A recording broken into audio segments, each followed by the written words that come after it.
अस्सलाम वालेकुम dear students. कल आपने फ्रिक्शन के बारे में पढ़ा कि ये एक ऐसी फोर्स है जो कि मूवमेंट ऑफ बॉडी को रेजिस्ट करती है। ठीक है, तो जब भी हम एक बॉडी को दूसरे के ऊपर आम ज़ुबान में घसीटते हैं या मूव कराते हैं तो हमें अक्सर फ़ील होता है कि रुकावट आ रही है मूवमेंट में, कभी ज़्यादा कभी कम। वो जो रुकावट होती है, जो रेजिस्टेंस होती है ना, उसको फ्रिक्शन कहते हैं। अब फ्रिक्शन के जो फ़ायदे भी हैं और नुकसानात भी हैं।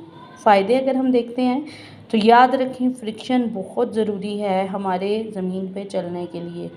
रोड जो है ना, वो जितनी खुरदरी होगी उतना ही हमारे गिरने के चांसेस कम होंगे। अब ये नहीं कि ऊंचे नीचे पत्थर और इस तरह से हो, वो तो ज़ाहिर बात है प्रॉब्लम करते हैं, लेकिन रोड बहुत ज़्यादा ऐसे जैसे फ़र्श होता है मार्बल वगैरह, उसके ऊपर हम स्लिप हो जाते हैं।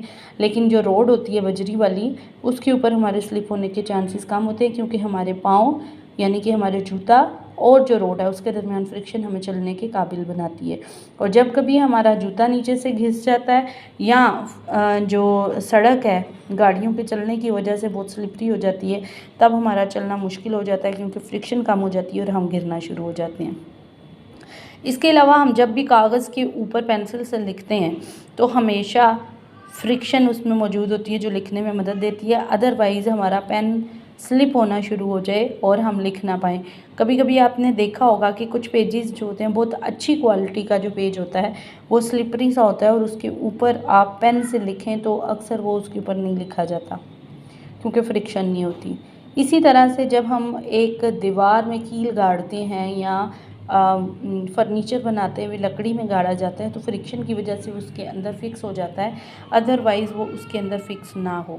इसी तरह से परिंदे हवा में जो उड़ते हैं वो हवा और उसके परों के दरमियान रेजिस्टेंस यानी कि फ्रिक्शन होती है, अदरवाइज़ परिंदा गिर जाए। अब जहाँ पे फ़ायदे थे उधर फ्रिक्शन के नुकसानात भी हैं, क्योंकि फ्रिक्शन की वजह से हम तेज़ी से नहीं चल सकते। ठीक है, क्योंकि फ्रिक्शन की वजह से हमारा जिस्म रोड के साथ उसमें कोल्ड वेल्ड्स आ जाते हैं, यानी फिक्स हो जाता है थोड़ा बहुत, तो हम तेज़ी से नहीं चल सकते। अगर आपका जूता ऐसा है जिसके नीचे बहुत ज़्यादा उभार बने हुए हैं, पिट्स और बम्प हैं, तो आप तेज़ी से नहीं मूव कर सकते। उससे पहाड़ों में अच्छा चल सकते हैं लेकिन तेज़ी से नहीं चल सकते। तेज़ी से चलने के लिए आपके जूते के नीचे डिज़ाइनिंग कम होनी चाहिए। इसी तरह एक ऑब्जेक्ट के ऊपर दूसरे यानी फ़र्श के ऊपर आपने कोई बक्सा वगैरह कोई धकेलना है तो आपको एक्स्ट्रा फोर्स चाहिए होती है इस फ्रिक्शन को ख़त्म करने के लिए। तीसरा नुकसान क्या है कि फ्रिक्शन की वजह से गाड़ियों के टायर फट जाते हैं, घिस जाते हैं, और घिसने की वजह से वो स्लिपरी हो जाते हैं और गाड़ी के स्लिप होने का खतरा होता है। इसके अलावा फ्रिक्शन की वजह से हमारी बहुत सारी एनर्जी हीट और साउंड की सूरत में ज़ाया होती है, क्योंकि जैसे कुंडी बहुत सख्त हो जाती है तो जब आप कुंडी को खोलते हो रगड़ लगती है तो आपको आवाज़ भी आती है और वो गर्म भी हो जाती है। ठीक है, तो उस वक्त जो हमारे हाथों की एनर्जी लग रही होती है उसको खोलने के लिए, वो सारी हीट और साउंड में कन्वर्ट हो रही होती है। ठीक है, तो फ्रिक्शन के फ़ायदे भी हैं और नुकसानात भी हैं, तो हमने इनके साथ ही गुजारा करना है।